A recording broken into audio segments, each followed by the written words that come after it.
Hello besties, ಇವತ್ತು ತುಂಬ simple ಆಗಿರೋ ಸೈಡ್ ಡಿಶ್ ತಂದಿದ್ದೀನಿ. ಬಾಳೆಕಾಯಿ ಫ್ರೈ. ಇದು ಕೇರಳ ಬಾಳೆಕಾಯಿ. ಇದು ತುಂಬ ಸಿಂಪಲ್ ಬಟ್ ಅಷ್ಟೇ ಟೇಸ್ಟ್ ಇರುತ್ತೆ. ಒಂದು ಸಣ್ಣ ಕುಕ್ಕರ್ ತೊಗೊಂಡು 2 ಬಾಳೆಕಾಯಿ ಪೀಸಸ್ ಮಾಡಿಟ್ಟಿದ್ದೀನಿ. ಒಂದು ಬಾಳೆಕಾಯದಲ್ಲಿ 3 ಪೀಸಸ್ ಮಾಡಿದ್ದೀನಿ. ಅರಿಶಿನ ಪುಡಿ ಸ್ವಲ್ಪ ಹಾಕಿ ಒಂದೇ ಒಂದು ವಿಜಿಲ್ ಆಗಬೇಕು. ವಿಜಿಲ್ ಆರಿದ ನಂತರ ಬಾಳೆಕಾಯಿ ಪೀಸಸ್ ಒಂದೊಂದು ತೆಗೆದು ಅದು ಮೇಲೆ ಸಿಪ್ಪೆ ಮಾತ್ರ ಸ್ವಲ್ಪ ಚಾಕುವಿಂದ ಲೈನ್ ಮಾಡಬೇಕು. ಈ ಥರ ಮಾರ್ಕ್ ಮಾಡಿ ತಣ್ಣಗಾದ ನಂತರ ಸಿಪ್ಪೆ ಎಲ್ಲ ತೆಗಿಬೇಕು, ಎಲ್ಲ ಬಾಳೆಕಾಯ್ದು.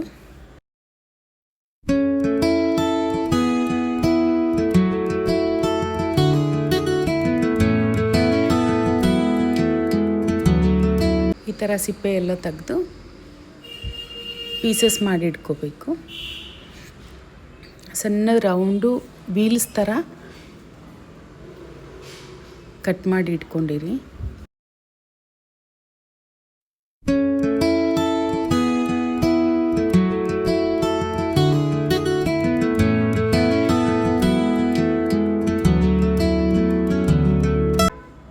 ನೆಕ್ಸ್ಟ್ ಒಂದು ಪ್ಯಾನ್ನಲ್ಲಿ ಸ್ವಲ್ಪ ಆಯಿಲ್ ಹಾಕಿ, ಆಯಿಲ್ ಬಿಸಿ ಆದ ನಂತರ ಸಾಸಿವೆ, ಜೀರಿಗೆ,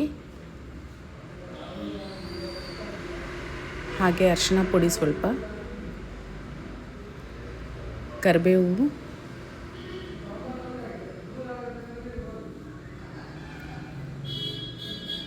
ಮುಂಚೆನೇ ವೀಲ್ಸ್ ಥರ ಕಟ್ ಮಾಡಿ ಇಟ್ಕೊಂಡಿರೋ ಬಾಳೆಕಾಯಿ ಬಾಯ್ಲ್ ಮಾಡಿಟ್ಟಿರೋದು ಇದನ್ನು ಹಾಕಿ ಒಂದು 5 ಸೆಕೆಂಡ್ಸ್ ಹಾಕಿ ಬಿಡಿ.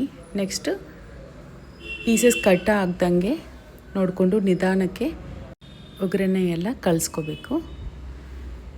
ಇಷ್ಟೇ. ಇದೆಲ್ಲ 1 ನಿಮಿಷ ಪ್ರಾಸೆಸ್ ಆದ ತಕ್ಷಣ ಸ್ವಲ್ಪ ಕೊತ್ತಂಬರಿ ಸೊಪ್ಪು, ಹಾಗೆ ರುಚಿಗೆ ತಕ್ಕಷ್ಟು ಉಪ್ಪು, ಖಾರ ಪುಡಿ 1-2 ಸ್ಪೂನ್ ಹಾಕಿ. ಯಾಕಂದರೆ ಇದರಲ್ಲಿ ಉಪ್ಪು ಖಾರನೇ ಟೇಸ್ಟ್ ಸಿಗೋದು. ಇದು ಬರೀ ಸೈಡ್ ಡಿಶ್ ಅಲ್ವಾ, ಅದಕ್ಕೆ ಉಪ್ಪು ಖಾರ ಇರಬೇಕು. ಇಷ್ಟೇ. ಉಪ್ಪು ಖಾರ ಮೀಡಿಯಮ್ ಫ್ಲೇಮ್ನಲ್ಲಿ ಸಾಟೆ ಮಾಡಿ ಸ್ಟವ್ ಆಫ್ ಮಾಡ್ಕೊಂಡ್ರೆ ಆಯಿತು. ಇಷ್ಟೇ. ತುಂಬ ಸಿಂಪಲ್ಲಾಗಿರೋ ಬಾಳೆಕಾಯಿ ಫ್ರೈ. ಇವತ್ತಿನ ಲಂಚ್ ಬಾಳೆಕಾಯಿ ಫ್ರೈ ಮತ್ತು ಪಪ್ಪು ಚಾರು ಮಾಡಿದ್ದೀನಿ. ಅದನ್ನು ತುಂಬ ಸಿಂಪಲ್ಲು. ನೆಕ್ಸ್ಟ್ ಶಾರ್ಟ್ ವಿಡಿಯೋದಲ್ಲಿ ಬರುತ್ತೆ. Stay tune to our channel. ಇದೆಲ್ಲ ಒಂದು ಸರ್ವಿಂಗ್ ಬೌಲಿಗೆ ತೊಗೊಂಡು ನೆಕ್ಸ್ಟ್ ಪಪ್ಪು ಚಾರಿಗೆ ಒಗ್ಗರಣೆ ಮಾಡಬೇಕು. ಇದೆಲ್ಲ ಲಂಚ್ ಟೈಮ್ ಆಗಲಿ ಡಿನ್ನರ್ ಟೈಮ್ಗೆ ಬಿಸಿ ಬಿಸಿಯಾಗಿ ತಿಂದರೆ ತುಂಬ ಚೆನ್ನಾಗಿರುತ್ತೆ. ಬಿಸಿ ಅನ್ನಕ್ಕೆ ಬಿಸಿ ಫ್ರೈ ಮಾಡ್ಕೊಂಡು ಹಾಗೆ ಬಿಸಿ ಬಿಸಿ ಪಪ್ಪು ಚಾರು ಮಾಡ್ಕೊಂಡು ತಿಂದರೆ ಆಹಾ, ಸ್ವರ್ಗ ಕಾಣುತ್ತೆ. ಈ ಬಾಳೆಕಾಯಿ ಫ್ರೈಗೆ ನೀವೇನು ಲಿಡ್ ಕ್ಲೋಸ್ ಮಾಡಬೇಡಿ. ನಾನಿಲ್ಲಿ ನೆಟ್ ಇರೋ ಅಂಥದ್ದು ಲಿಡ್ ಕ್ಲೋಸ್ ಮಾಡ್ತೀನಿ. ಪಪ್ಪು ಚಾರು ತುಂಬ ಸಿಂಪಲ್ಲು.